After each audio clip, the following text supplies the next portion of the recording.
Welcome back, guys, to the third episode of Season 2 on the Print Pass podcast. I am your host, Alex. And I'm Mick. And we have an awesome episode in for you today. Today we are going to be talking about customer service excellence and how to handle those difficult customers, because I'm sure everybody has got them. We're going to be going over a whole bunch of different types of things regarding this topic. Chargebacks, handling disputes with customers, late orders, and what to do about them when they happen. If you guys are interested in this, make sure you guys don't go anywhere. We got an awesome episode for you.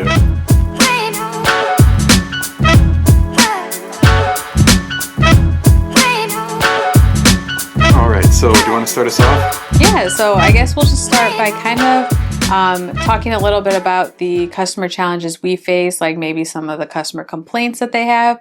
And just kind of, giving up our examples of what we deal with when it comes to customer service. Because we sure had our fair share. Oh, for sure. I think that every business does, especially as you continue to grow. Of course, like more customers means more problems. It's inevitable to deal. Problems. Yep. So in this business, in the printing business, a lot of the biggest complaints I think customers would talk about are production delays. For example, you guys heard last week we got hit with a storm that did take us out for 2 days. On top of that, really, I think the biggest one is just artwork, which is such a tricky thing to navigate, because a lot of the time, if a customer is complaining about artwork, there is something on their end. Well, that could be specific to us. If we wanted to make this broader, I think something that every business probably has the trouble dealing with it. Well, I should say e-commerce businesses, and that's just late orders. Yeah. Like carrier delays, things getting lost in transit, damaged in transit, a whole bunch of things. There's no limit to what could upset a customer. And I would say, yeah, speaking from our experiences, bad customer artwork uploaded is probably the number one thing, but that's limited to our industry, right? Yeah, that's why I said I'm just going to tell about our experiences. Yeah, for sure. But yeah, so again, like Alex was saying, customer delays, that's something I think Amazon deals with it. So it's just one of those complaints. But in the specific industry of printing, it might be something that comes to artwork, or damages in transit is always a big thing. So that's something we've had to learn to navigate. We have proper procedures we follow when it comes to artwork. And also we try to catch it on our end, but sometimes, things just get missed. But that also sets up a bad example, because if we catch it one time and then that customer is going to come to expect it, they're going to be like, yes, well, they caught it on my last order. Why didn't you catch it on this one? Yes, I've had that happen a few times where a customer will have a white background on an image and it's a slower day. I've got time. So I'll go through it and just take the white background out for them, not tell them anything. And then they reorder on a busy day and I just upload it to the printer without thinking about it. And then they're like, well, it got removed last time. So it's something that it's hard to navigate. I've kind of stopped doing that and just reaching out to them and telling them and let them handle that. Big one that also when you deal with screen print transfers with the plasticel ink is a lot of times the color. We've had some customers that are so particular on their color of the design, which I get, but we had to put in place selecting custom colors and then having basic colors. Yeah. And that came a while ago because we were running into that issue on Etsy where customers would send us their image. We would print it it would be like a sky blue. We would print it with normal blue, and they would be complaining about the color. And that was simply because we didn't have a PMS matching system. We weren't using PMS codes at all. Yep. We were just basically going off of our gut. Yes, having that PMS system and the ink mixing system has helped change that. But that was a big one. And then it just, of course, with these, when customer dissatisfaction, you get rise of chargebacks. Everyone loves to hear about them. So yeah, I think honestly, I also just thought of something, and this is related to us. This isn't something that can be applied to any business industry, but it's something, and that's the instructions. Customers not following our instructions. Oh yes, that's a big one. The specific transfers, like they might be using the instructions that they previously used for their screen print transfers to apply their DTF transfers. They're like, well, why isn't it working? It worked for the screen print transfers, should work for the DTF. Well, no, those are not the same transfer types. Well, not even that. It's always my favorite when I am talking to a customer and they come to me and they're like, I can't get it to stick. And I'm like, okay, did you follow the instructions? Yeah, I followed the instructions. And then we specifically asked them, what are your settings? It's at like 375 for like 25 seconds. And Where I'm did you like, get yeah, that from? where I don't know where you got those instructions. So that's definitely a big one too. I completely forgot that Yeah, one. that just came to me, and it's something that when that happens, we just send them our link to the instructions, and usually we never hear from them again. Yeah. That's it. They just Which we know we're not perfect. So sometimes like when we say stuff about like complaining about customer complaints, it's not always their fault. But 95% of the time in this industry, I feel like there's something that could have, yes, it is their fault. I mean, if it's in our specific example, we obviously do run into problems ourselves, but then we take the initiative and try and put in place processes, measures, whatever it is to prevent them in the future. So it's like when we run into a customer saying, this doesn't look like how it looked on the preview, our first thing is to download the customer artwork and see the DPI, the artwork quality. And again, like Michaela has said, 9 times out of 10, it's going to be a low artwork quality. And that's just, we basically have a canned response that we can send to that customer being like, hey, this is not 300 DPI. We recommend 300 DPI to get the highest quality artwork, yada, yada, yada. So it's just all of these different things can combine to lead to issues. And like you said, when issues start cropping up, chargebacks. Yeah. So everyone that has an e-commerce, I think everyone has dealt with chargebacks at one point in their career of their business. And we'll get into that a little bit more further on in the episode, how we handle it, what has helped us win chargebacks, and the ones that we have. I mean, everyone loses them. So the ones that we've lost. So we'll get into that. But the thing that is biggest on chargebacks is I feel as though Amazon and bigger companies has made it much easier. It's not to blame anyone, but like everyone knows, you go to Amazon, you complain, there's a good chance they'll either give you a credit, they'll give you like so easily. Everyone talks about the Amazon way. It's so easy, which makes it harder on us small businesses and us like shops, because people expect that same, and we don't have that kind of money to just blow. Another big thing I learned was on marketplaces, TikTok Shop was a big one, and like Etsy, you can open cases or you can open chargebacks where their platforms won't even like let the seller defend themselves. They just get their money back. And sometimes they'll upload them from out of their pockets, or their refund out of their pockets, but you can't even like upload a response to them. You can't. And keep in mind when they do, like, because what she's talking about is the Etsy seller protection. So if any orders are under $250 and Etsy, the buyer on Etsy opens a case, Etsy's going to refund that buyer out of their own pocket. But what Michaela failed to mention is that it's a ding against your account. Yeah. So every time they do that, they're dinging your account, and they're just basically keeping a record of every time that they're having to go into their pocket and refund the customer. Yeah. Because like with these platforms, they basically have two overlords. Like they're working, or like they have their customer that they need to make sure that is satisfied above basically all. But then they also have the sellers that they also have to keep happy and make sure that everything is working well, or else they don't have a marketplace to operate. Yeah. And a big thing for us was really frustrating was on like TikTok Shop. We had a viral video. I had a viral video that reached like 1 million plus views, and that brought in a lot of traction. And a lot of people, I mean, as we all know, people don't read descriptions a lot of the time.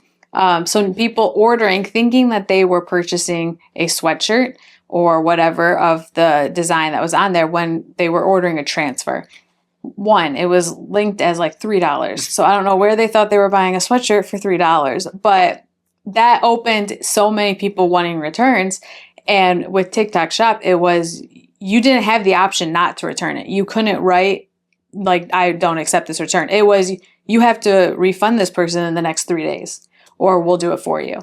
So that stopped me. And of course, it just opened up a bunch for people that still got their orders, but like, it makes it too easy. Yeah, customers start to realize that. And, yes. And they start to try and game the system. Yeah, and I even saw people making TikToks about that. Like, TikTok Shop will refund you your order if you just say this and this. And that's very, like, sad for small businesses. And I know a lot of people had that issue, especially when it came to, like, mail carriers, delays and stuff like that. So I think big platforms like that has kind of shown a light, or shed a light on like, I feel like, I don't know, like chargebacks are so much more common now. Like people just do it.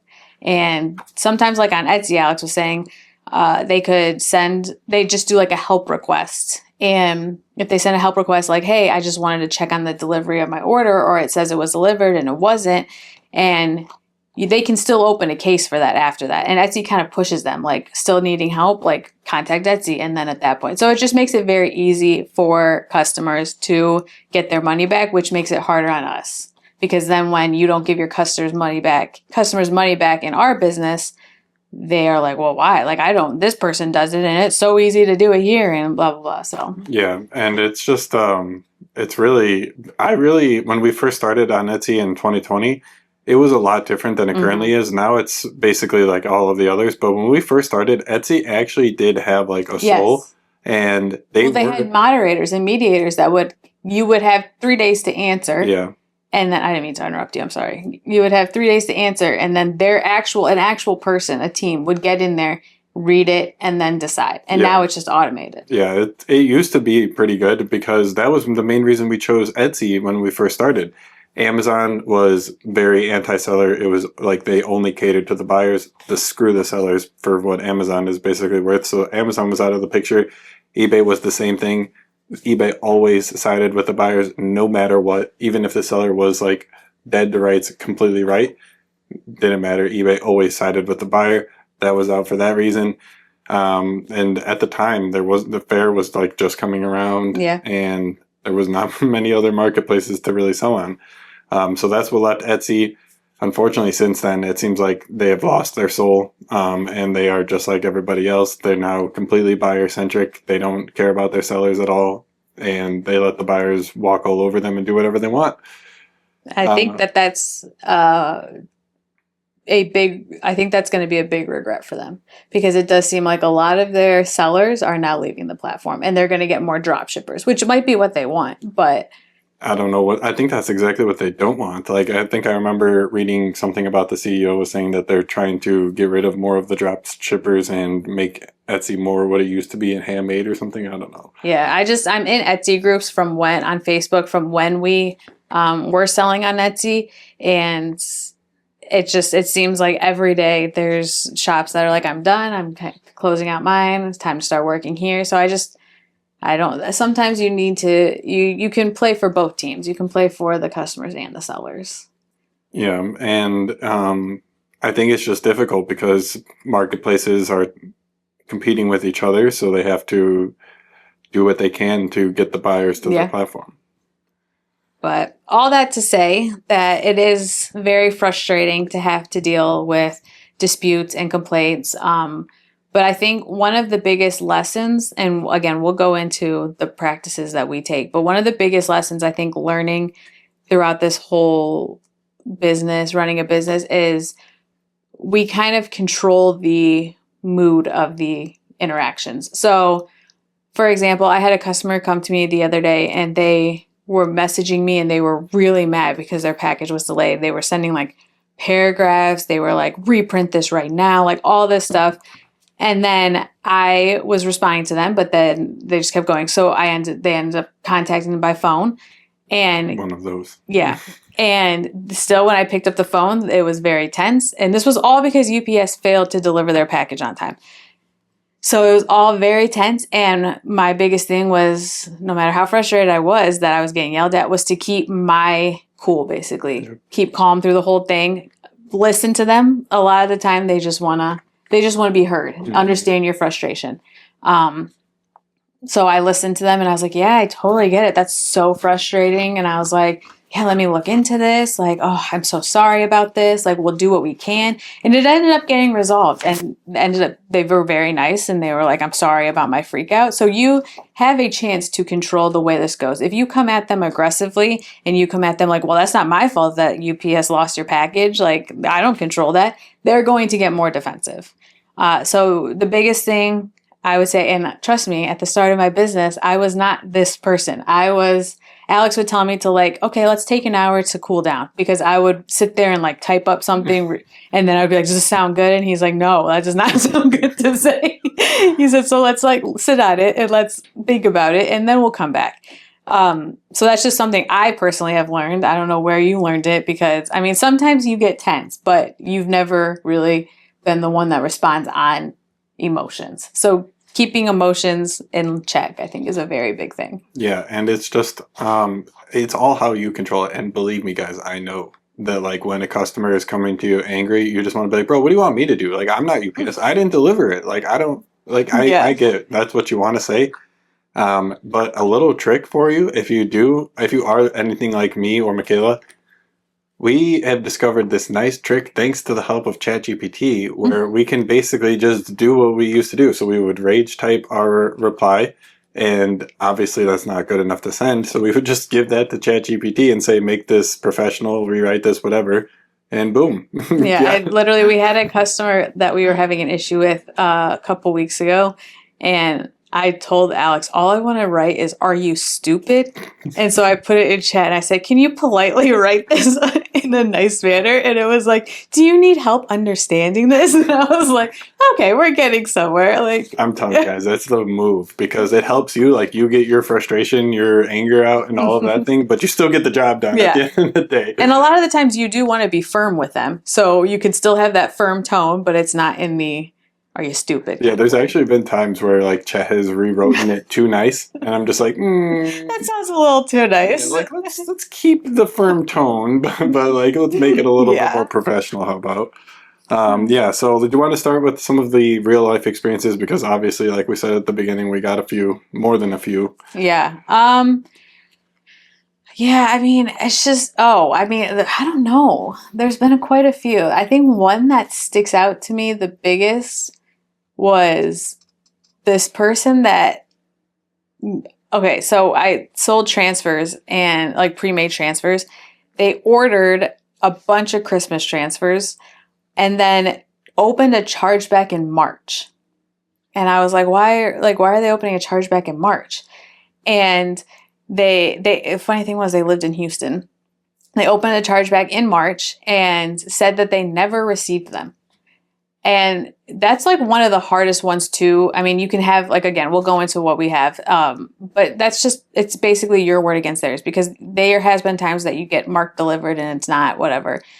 And I just said like, oh, they're not, like they didn't get it. It says delivered, everything. UPS showed a picture of them getting dropped off. And then Alex and I were like, well, what do we do? This was one of our very first chargebacks. And I was like, well, what do we do? And I said, well, let me see if I can go contact her I had found her on TikTok. This girl was posting pictures of her heat transferring the transfers into the video. And I was like, that's my transfer. Like she's pressing them and wearing these designs. But it's saying that they never got delivered. So that's one that's kind of stuck with me because she did live in Houston. And I was like, maybe I could like go drop by her house. But yeah, no, that's just the one that's been the biggest because I caught you flat out lying, saying that they weren't delivered. And it was a big order. It was like $125 order. So if you're watching this and you're out there, I hope you enjoy those transfers. I think we ended up actually winning that one. So, but still, that was just one that for me that stuck out. And it was one of our first. So of course, your very first chargeback, you freak out and you wake up and you're getting these fees. It was literally like they seem to always do it in the middle of the night for some reason. So you get that notification, you're freaking out, and then either that or that's when Stripe lets us know. Yeah. But yeah, that was probably the biggest one. Yeah, and it's not like Which, side note, this is just a little funny story. Last week, we were at home and we woke up and there was an email from Stripe that said, your response is needed. And then it said chargeback. And Alex and I were like freaking out. And we were like, what is going on? Someone opened a chargeback? And then like it was an email from Stripe and it was like, how to handle a chargeback. Yeah. So it was just like a moment of panic. And then it was like an article written by them. And I was like, well, they got us to open the email. So. Yeah, it was actually from this app. So we use Stripe to process all of our payments. And as you guys might know who do use it, they have that app marketplace. So we have a separate app running on top of Stripe called Chargebacks, which will basically, it's an early warning system for chargebacks. So it'll give you up to 48 hours where the customer has like told their bank that they want to open a chargeback but their bank hasn't officially opened the chargeback. So it's kind of like an early warning system. And if you do see that like warning come in, you can go ahead and if you choose to completely refund that payment, basically stopping the chargeback in its tracks. So you won't get that chargeback since you've already refunded the payment. So that was the service that she was talking about. So they sent me an email and they're like, "Hey, review this," and it was like, yeah, that's what it said. Review your chargeback response. Yeah, and it was just like, make sure that you guys have this set up, and it was like nothing. So there was a little bit of a heart attack going because we were looking at his phone and there was just something. I was like, "What does that say?" And he was like, "What?" And then it was just that was funny. So thank you for that scary heart attack moment. But that's Charge Blast. If you guys are interested, Charge Blast. Do you have any life stories about any that you remember? I mean, yeah. So we've probably only gotten, I think, maximum 5, but I can only remember 4 chargebacks in our whole business. So like throughout our history of our business, we've gotten 4 total chargebacks on what, like 5,000 transactions at least. Way more. So yeah, obviously that's something to be proud of. And when you do take that into consideration, it's like 0.001% of our transaction volume has resulted in a chargeback. So that's obviously very good. And we're happy to keep that number where it is. But it's not to say that they don't happen. And when they do happen, they're extremely annoying to deal with. Yes. We had one, I think our most recent one, it came in, I don't know the details of all of it, but yeah, it came in and this was a order for custom transfers. They uploaded their own artwork and they also ordered blanks. Mm-hmm. So we printed the order, sent it to them, and then maybe 2-3 weeks later, we get an email from the customer, like very vague, saying like, "I don't like these transfers, give me a refund." So we were like, all right, well, can you send us some pictures? Can you tell us what's wrong? What don't you like about them? All of this stuff. Never hear anything back. Like a week passes, we follow up. "Hey, just wanted to follow up with this. Anything we can do?" Never hear back. Call twice. Yeah, so then we start calling. We called the customer because, like, again, when this stuff happens, we have our spidey senses. Like, they start tingling. We know that, okay, something might be happening to this customer. And that's the thing, sorry, just to add on to those emails, Alex has it, like, you can see when they see it. Right. So it said that she had been reviewing these emails. Just not replying. Yeah, just not replying to them. Yep. So, that was happening. We were calling the customer, just trying to get this resolved because our spidey senses were tingling that something bad might happen to this order. And eventually, I think we just forgot about it. Like the customer wasn't responding. It's like, come on, respond. Yeah, it had been at that point like 2 months. Yeah. And forgot about it maybe like a month later. So probably like 3, almost 4 months away from the time that they actually had placed their order. Get the email from Stripe. A chargeback has been submitted on order, whatever. And this was not a small order. This was like a $400 order. And so Stripe takes that money right out of our account, rips it out of our hand, charges us a $15 non-refundable fee. Even if we happen to win the chargeback, that's going right into Stripe's pocket because we got a chargeback. And I was pissed, to say the least, because this is something where like we tried to help the customer to get it resolved. We tried everything we could, but the customer simply would not respond to us. And even like on the chargeback, it said that like she wrote that she had been trying to contact us. Yeah. Never once she called. Never. All we got was that very vague email that said that, and that was it. And she didn't give us anything to go off of. It wasn't like, yeah, we would have reprinted for her. We would have helped her figure it out, but she didn't allow us that. And the fact that she did it pretty close to the end of the chargeback period and pretty much after we stopped contacting her, I think that there was something a little sketchy going on. Yeah, and so what you were saying there, the chargeback period. So depending on the customer's credit card, if they did use a credit card or their bank, they have a certain period where they can only submit disputes, chargebacks for transactions. And usually if it is like a debit card, that is like less than 30 days. Sometimes it's like 10 to 14 days. So debit cards, you usually don't have to worry too much about chargebacks, but it's those credit cards. Mm-hmm. Because some credit card companies offer their clients up to 180 days to submit chargebacks. So most of them are like 90 to 120 days, But I think like Amex gives you up to 180 days. PayPal gives you 180 days.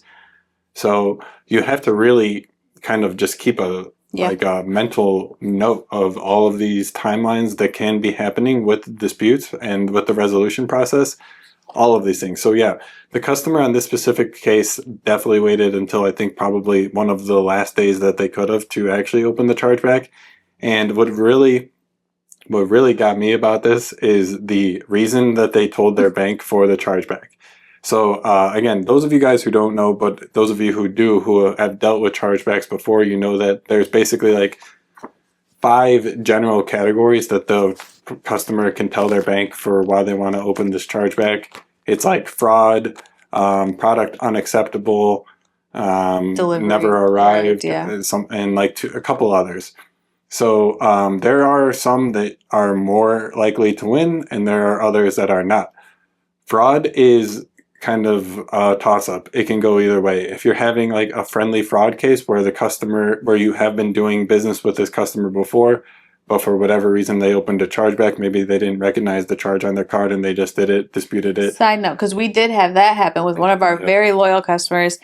What had happened was her husband's card got like stolen or something or compromised, and they basically just charged back everything from the time that he said it was taken, and one of us was that. So when we reached out to her, she was like, I'm so sorry about this. And she actually did take the extra steps to like contact the bank, ask them to refund it or to do whatever. So there are stuff that happens like that, but yeah, what she's talking about is that customer actually withdrew their chargeback. Yeah, you can do that. Yeah. So if you have customers that have done that, maybe, and you've resolved it, maybe ask them to withdraw their chargeback. And that's the thing that sucks about that. Like that was clearly the case where we did not do anything wrong. The customer completely did. They withdrew their chargeback. They sent us proof that they withdrew it, but that does not just like wipe away the chargeback. It doesn't mean you win it or anything like that. No, not at all. You still have to file your response to that chargeback. So the dispute is still there no matter what. And if you do not file any sort of response, you just leave it alone, be like, oh, the customer withdrew it, I don't need to respond. You'll lose that chargeback. You are absolutely required to file a response to the chargeback no matter what, even if they withdrew it, anything. Like you are absolutely required to. So yeah, getting back to what I was saying, the different reasons that the customer can do a chargeback, all of these things matter. They affect your probability to win the dispute. The customer that I'm talking about, where they did not respond to our emails and they weren't happy with the quality of the image they uploaded themselves, what do you think the reason they chose was? That's right, product unacceptable, aka the hardest reason to win. It's basically impossible because that's such a subjective reason. Like, who determines if the product is unacceptable? Basically, the only person is the customer. The bank isn't going to inspect the product. We can't inspect the product because it's the customer telling their bank. Like, we're not even involved in the situation. Yeah, that was a doozy one. It was just sad to think about, but because we did try to work with her. And, I think at the end of the day, she probably did use them. It was for a family reunion. So it's just, guys, don't be scammers. But okay, so enough of the negative talk. Now we're going to talk a little bit about how best ways to handle them, how to handle the chargebacks that come in. So I think definitely, like we were talking about, the first point was you just want to de-escalate the situation. Stay calm when someone comes to you with an issue, with a problem. They're going to be, at the start, I think customers are just going to be upset. They're going to be mad that it didn't turn out how they wanted. They didn't get it in time. Something like that. They can't get it to press right, whatever it is. So you just have to, it's your job. Your first thought should be, how can I de-escalate this? What can I try to step into their shoes a little bit and like understand their frustration, where they're coming from. So that's a very big point. If you don't start with that, you're already done, because it's going to be two heads butting together and just fighting back and forth, and you'll end up losing the customer altogether. So if you want to save any sort of relationship with that customer, you try. And what I was going to say is the chargeback is never usually the first thing that No. is. No one ever jumps straight to a chargeback. Sometimes, like the girl at Christmas that I was talking about does. But again, there's just going to always be crappy people out there that do that. The first time, usually it's not going to be that. If a customer is dissatisfied, their first thought is not to just contact the bank and do whatever. I mean, I don't understand that because, like, for me, that is truly my absolute last response. Who wants to get on the phone with the bank? They're literally a pain to deal with. And it's also like, that looks bad on you. Like, how many times are you going to be able to open a chargeback and the bank is going to take your side? I wonder that. I don't think I've ever opened, I did open one chargeback once. And again, I had to withdraw it because it ended up to be you. Oh, that was the one against Google. Oh my God. I had this charge on my credit card for Google. It was like a Google charge and Alex was busy somewhere. This was a while ago. This was like 5 years ago. And I called my card and I was like, this was not me. It was like a $30 order or a $30 charge. I was like, this was not me. And they were like, okay, we'll cancel it, blah, blah, blah. And so I took it to Alex, like thinking he'd be proud of me. I handled it on my own and I didn't freak out. And he was like, that was mine. And then he logged out. I got an email almost instantly from Google that was like, we've suspended your account. Yeah, dude, the Google does not play. So that happened, and then they shut down my whole, like, his email, like everything. We were running Google ads, and like no more Google ads. You could not. They shut it down. Like, they do not play. So I didn't contact the bank. I contacted Google, and I was like, I'm so sorry, I didn't mean to do this. And the guy was like, here's your bill, pay it. And I paid it, and then it was like everything was back open, but I could just see the terror in his eyes when I said that. Yeah, I opened a chargeback against Google. Bro, because those of you guys who know, the Google support does not play, man. It's so hard to get in contact with them. Yeah, it is. I did have to like email 3 times because we were down for like 3 days without ads. And I was like, excuse me. My boyfriend's going to be mad at me. Please let me pay this. They took fast, though. I was shocked at how fast they like instantly shut it down. That was a tough time. But yeah, so again, like we were saying, that was a side note.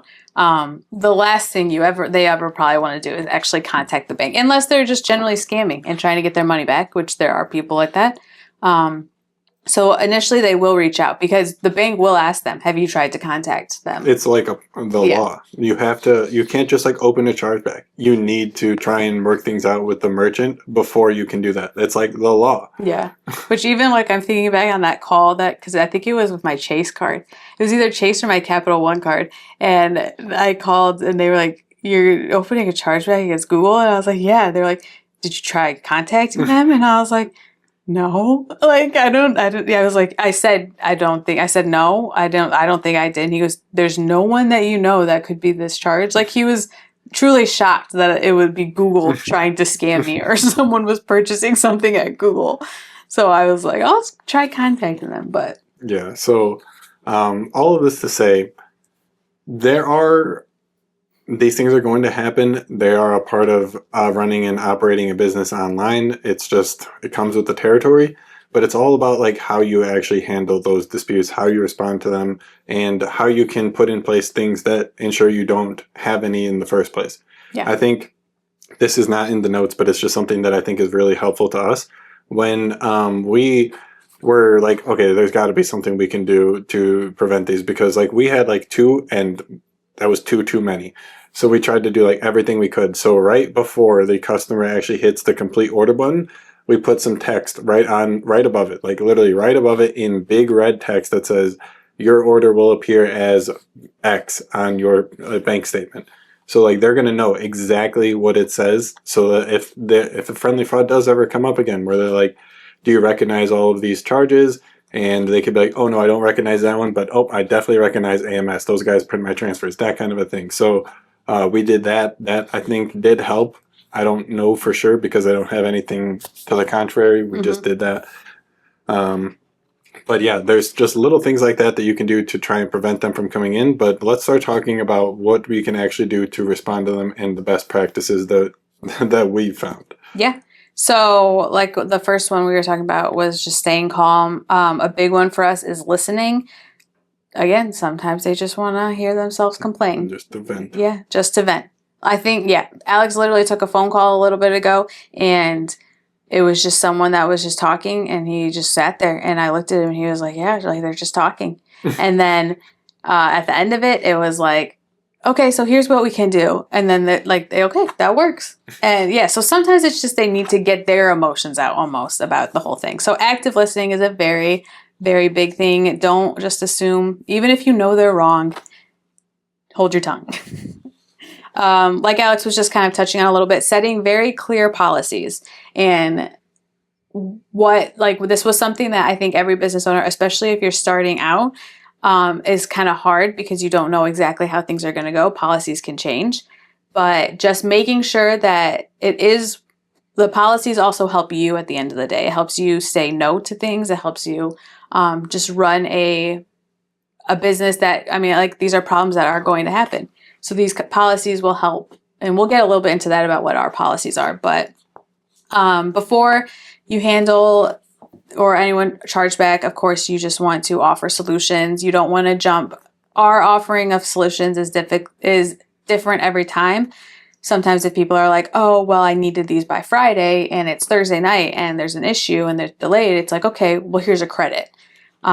Sometimes if it's, hey, I need these, or the color isn't right. Okay, when do you need them by? Well, I don't need them till the middle of July. Okay, well, we can reprint them for you. Mm-hmm. So it kind of just offering solutions that help them. And you really, at the end of the day, want to look out for your customer. You're trying to figure out what's best for them, while also standing your ground in your business and not getting pushed around, essentially. For sure. But you also have to consider the other side of the coin, because there are going to be customers who abuse that. Yes. That's why I think having the policies and knowing when to say no is very clear. We've had customers that are just... Because another one big thing for us for our policies is that you select that the artwork, because we'll tell you on the gang sheet if the file is blurry, if it looks bad, if it's poor quality. We take all these preventative measures to help you get the perfect artwork. If you select that you will accept the artwork. Got it right here. We'll go over it. Yeah, we have. Yes, I got it right here. You have to hit OK. Yeah, we make it so you have to click OK, like meaning I accept the artwork as it is. If it's not, reach out to us. We can look over. But you can't move forward. You can't move forward unless you select OK or cancel. Yes. You can't move so forward. We've had customers that it's just off. Like the artwork is. Someone took a picture, like they take a screenshot of their phone and it has like the time on their phone above it. Guys, no joke. This just happened last week. We had a customer screenshot Canva. They had a design in Canva. They screenshotted it and uploaded that. I was talking about one that we had where they literally took a screenshot of like their phone. Like I could see their text message notifications No, this was a different one because it wasn't on Canva. It was just like their text message notification, and it had the design and it had like the time, and you selected, okay, I accept it as is. So from that point on, we never heard from that customer. So at that point on, you have to, that's in their hands. So we can work with you, but you are going to repay shipment. You are going to, we might give you a discount on whatever, but you ultimately have to be held responsible. So that's when we say, yeah, no, a refund's not optional on this case because we paid out of shipping. You took that. So just clearly those policies, and just knowing when to say no, because there are going to be customers that it's going to seem like you can't get any solution that works for them. So you just have to basically stand your ground on that front. Right.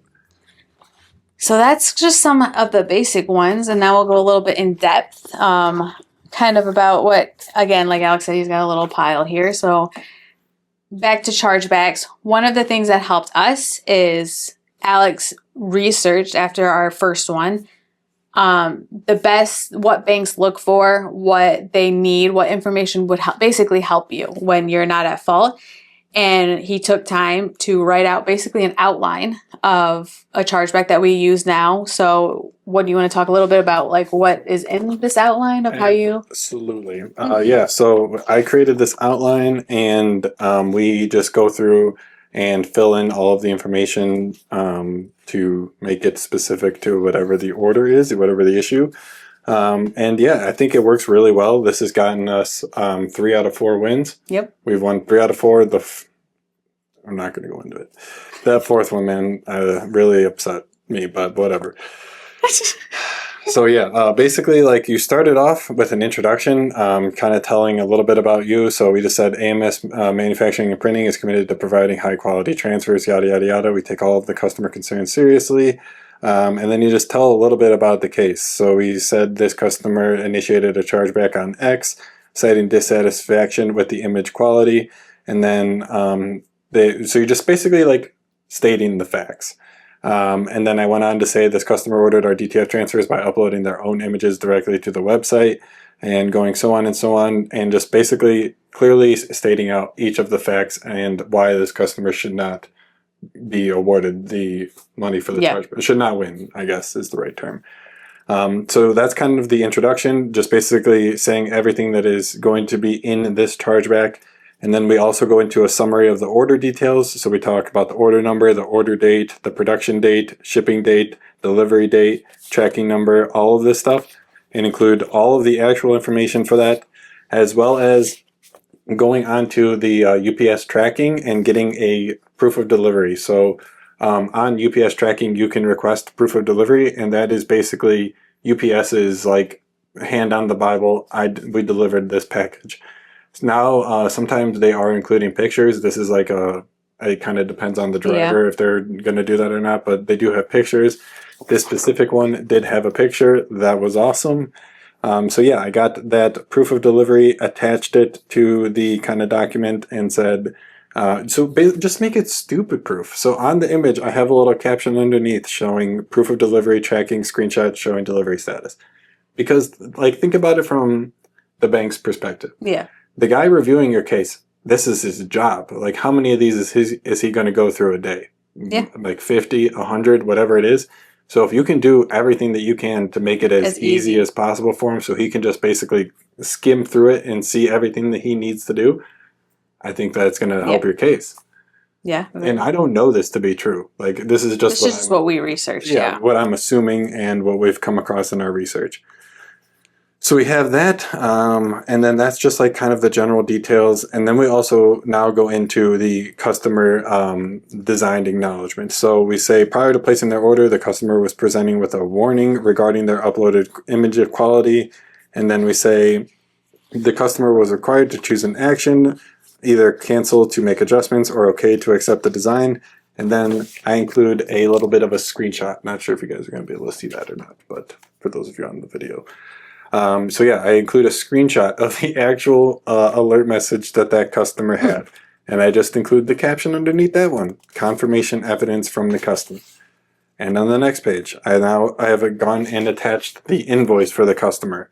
And on this invoice, the customer has to sign it basically when they're placing their order saying, this is all good to go, I'm good, here's my signature. So I took a screenshot of the invoice, drew an arrow pointing to their signature on the invoice, and attached that to the outline document for the chargeback response. Again, just trying to make it easy. As easy as we possibly can. And then the fourth section, policies and terms accepted by the customer. Now here I have gone over each of our 3 policies that we have on our website, our return policy, our guarantee policy, and the terms of service. So all of these are very clear. I give a brief explanation of each of them, kind of what they do, and then I also link to them. So I have linked to our return policy page, our guarantee policy page, and the terms of service. Just again, making things easy. After that, I included a screenshot of where the customer actually has to check those boxes, showing that they are agreeing to those terms. So I included a screenshot of that with a caption saying sample to show the required field on the websites. The fifth, again, guys, this is, you got to do it. I know, like, this is. It sounds like a lot of work, but truly you spent maybe like 2 hours on it after the first one. And we just, like you said, we just copy and paste the information in, and it's worked since this then. Outline is really helpful. Like, it truly is. So hopefully you guys can copy something like this for any time that you guys need it. Now the fifth section, this is kind of addressing what the customer has said to us. So it's the customer complaint and communication section. Here we just detail all of the communication that we have from the customer. And on this specific case, it wasn't very much. We have one email, which we have included a screenshot with. And we write, like we were saying, you can say seen. We make sure we add in that it was seen. Yeah, so I have that email, and then underneath it has our replies. When I opened, because it says seen, and then it'll tell you how many times they saw it. So I clicked that so that it's shown in the screenshot. So it shows that the customer was seeing our replies, but just not responding to them. Again, making it clear. So I got that on there. I have also, this is like a small little detail, but it is kind of interesting. The customer did ship the transfers back to us without any kind of authorization. So they didn't get an RMA. They didn't tell us that they were doing that. They didn't do anything about that. One, we don't really accept returns on custom transfers because we can't do anything with them. Yeah, they're your design. What are we supposed to do with them? So unless there is like a defective issue, we screwed up the transfer, whatever it is, we're obviously going to make it right. But otherwise, if you just want to return your transfers because you don't need them or whatever, that's not going to happen.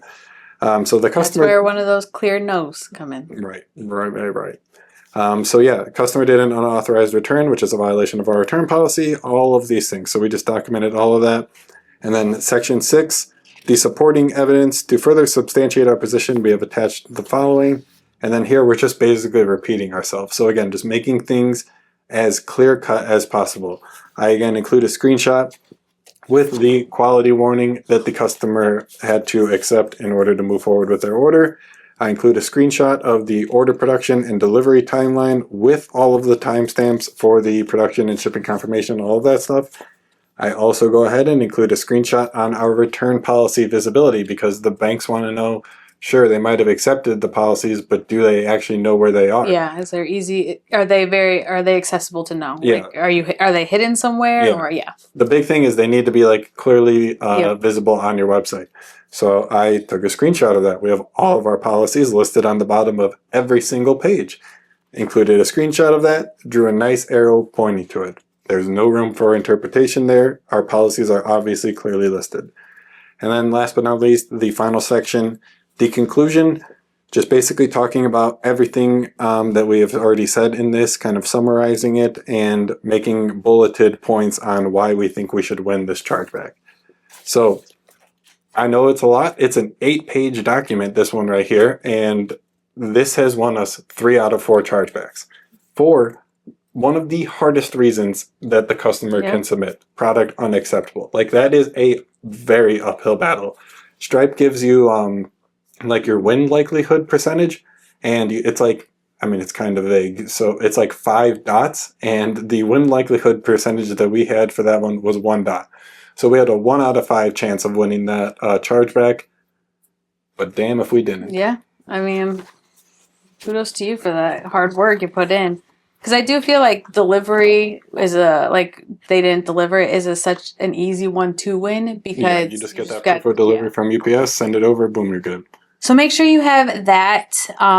Just kind of again, create your own outline. It's gonna happen. It's something you can't prevent 100%, unfortunately. So just make sure you're prepared for it and keep your cool during it. It's not fun to deal with, but of course, there's those people also that just kind of switching pages that threaten, review extortion, chargeback extortion. What are your tips, do you think, for handling those people?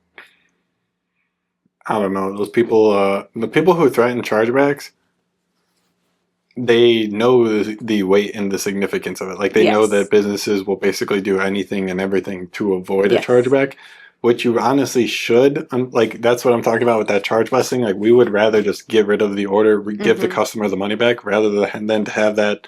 Which is sad, but because at the end of the day, they still get transfers, they still whatever. It's just they know how to play the game. Yeah, and it's also with our scale, we are processing less transactions, so every chargeback matters in that sense. We're not Amazon or anyone who is processing hundreds of thousands of payments a day.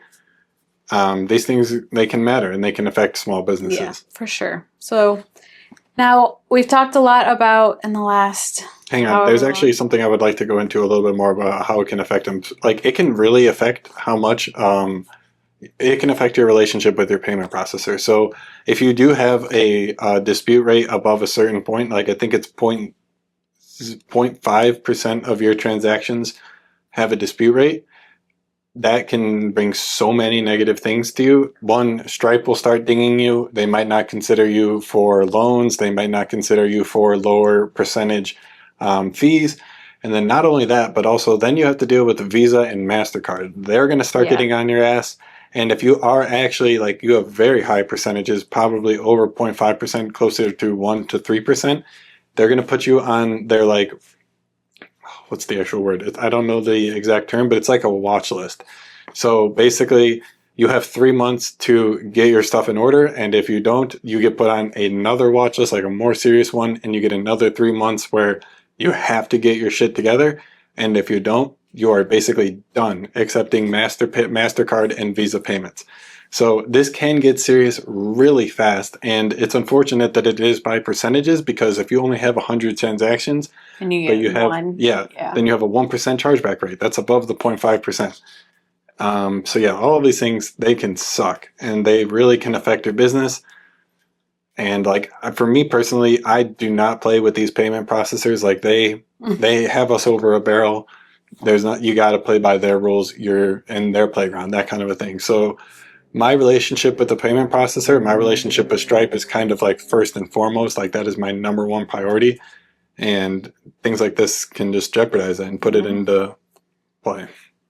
But so on the other side of that, of kind of like, again, there's just going to be people that do that. But what you can do to help prevent that the best you can, which we said is policies, but also just the role of like customer service and communication and how that plays in your brand into this. And your product and service. Yeah, obviously. I mean, this all comes to say, if your product is crap, people are going to open chargebacks. So if you are producing the best product you can and people are still doing it, there might be something different. It could just be you never respond to emails. I actually saw this there was a very big brand that I had seen on TikTok, and they basically like they had 1 million followers. They had a TikTok shop that you can like see on TikTok how many they've sold. They've sold like 20,000 units. Their page was huge. All this stuff, they just like disappeared.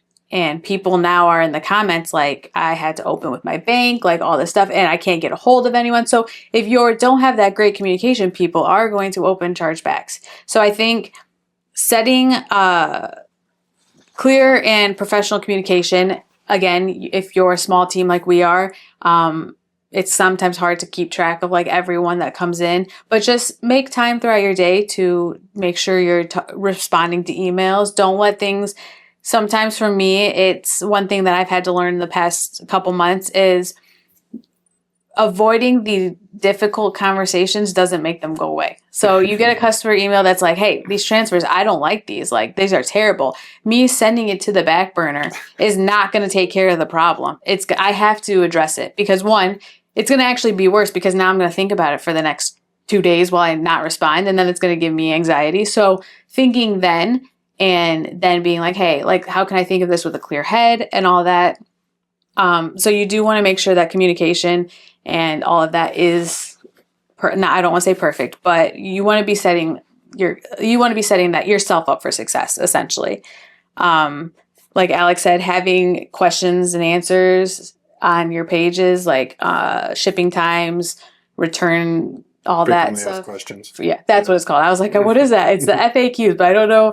Yeah, having all of that down there kind of might help with the customer service and people blowing up your phone of, can I return these? Like it says there. So setting those policies, making sure you have clear communication on that front, and also just like setting a good name for yourself for your brand is so essential, that you're a company that, yeah, they helped me. I want people to look at us and be like, yeah, I messed up the artwork and it was terrible, but they helped me through it. And now I'm going to go back to them when I need help. I just think that that's very crucial. And you also have to remember is, I don't know what it is. I mean, I think that's what it is. It's that there is so many unscrupulous people out there that whenever a customer tries a new company and things aren't going absolutely perfect, like say, for example, a customer ordered from us, they wanted to change something. They need to update the quantity from 3 to 4. So they give us a call. Say for whatever reason, we didn't pick up the phone. That customer might then get the gears start turning in their head. Mm-hmm. why didn't they pick up the phone? Did I get scammed? Yeah. And then they go down the rabbit hole, and they think that you're scamming them. They think that your whole company is a scam. All of these things. People are so fast to do it now. Very fast. So it's just these little things can really add up. Not answering the phone, they can then they'll divulge them down that rabbit hole of thinking that you're a scam and you're trying to scam them out. And that's a hard hole to get out of. So it's just trying to do everything you can to prevent to prevent that thought from even crossing their head. Really important. Yeah, I just think like we've been saying, there's things that you're not going to be able to control. You can't control every customer interaction, every bad customer. You just can't. It's impossible to. But I think setting yourself up for success in the terms of you have your policies, you know that you're going to respond to those emails, you know that you're going to give them the best customer service possible. Those are just things that you can control in these situations. And a lot of the time they'll work out better. I would say probably 90% of the time it will work out. Yep.